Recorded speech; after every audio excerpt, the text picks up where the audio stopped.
Valheim, all the news and none of the fluff.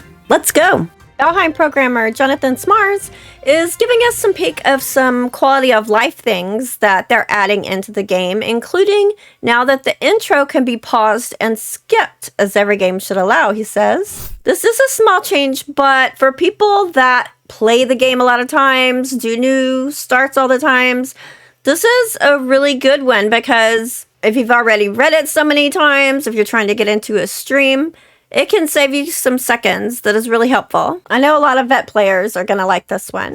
And Mr. Smars seems to be going for a record of how many rockstar moments he can have in 1 month, as he's trying out manual build piece snapping. You heard me right. And look at that. There's different options for it too. So for building floor supports, all different kinds of things. You can do the auto snapping like it has now, or you can choose between different options of how you'd like it to manually snap floors without having to do special tricks to get out over the water, building supports on top or choosing to move them below, changing the snap point on wood roof crosses of where the snap is connecting, stone pieces, being able to snap on multiple different points, not just the end in the middle. This is a game changer for builders. And personally, I can't wait until this gets out to public. Are there any pieces that you think have weird snapping points or things that need to be adjusted in how it snaps? Let me know in the comments down below. I do read all the comments on my videos. Very interesting too that they also have some ideas that they're looking at for fixing ways how mobs grief bases buildings and objects. I'm very curious what their ideas are for fixing this in the near future, because having mobs attack builds that we've spent hours and hours on is not my favorite part of the game. And especially as you get farther on along in the game, having seekers appear in the meadows, those suckers can destroy builds really quickly.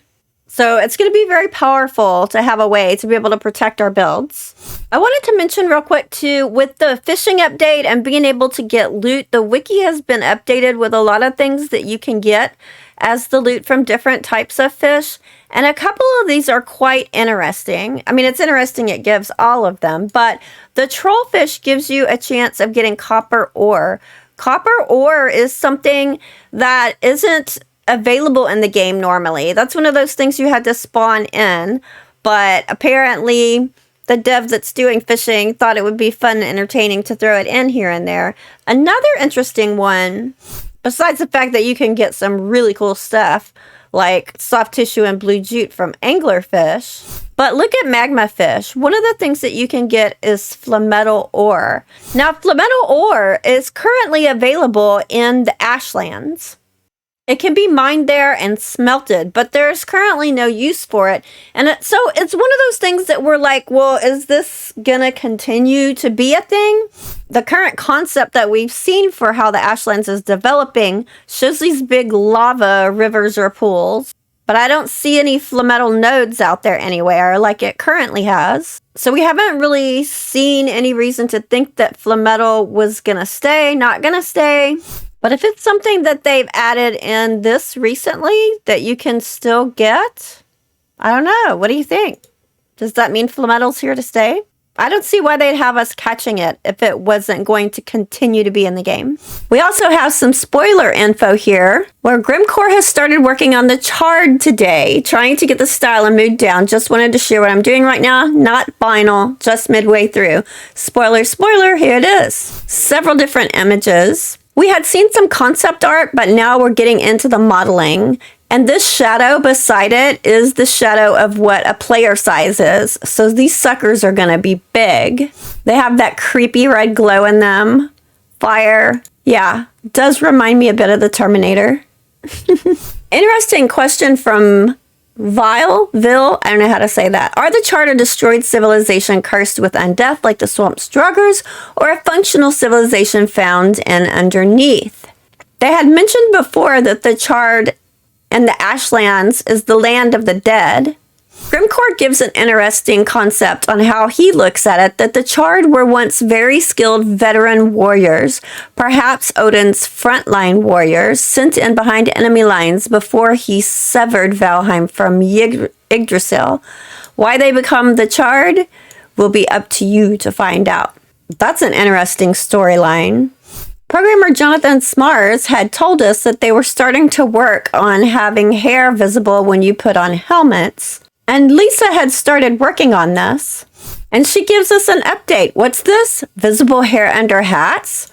Also, hats? These are cool hats. Okay, is it just me or do they look like they're made from an acorn? And there's an oak tree right there behind them. That looks like an acorn hat to me. But it's really cool. You can see the different hairstyles. They all are also working on different beard styles for going under helmets, but there are a lot of beard styles to go through. We also don't know yet if these new hats and clothes that are coming out are going to have any stat effects like the new fishing hat does. But Iron Gate typically likes things that they put in the game to have a purpose. So I would not be surprised if there's some kind of effect tied to them. And one quick ray of hope, Braden Sullivan asked about whether there was a chance that we'd be able to upgrade the Wisp for wider mist clearing ability, like at some point in the future, a late game mechanic.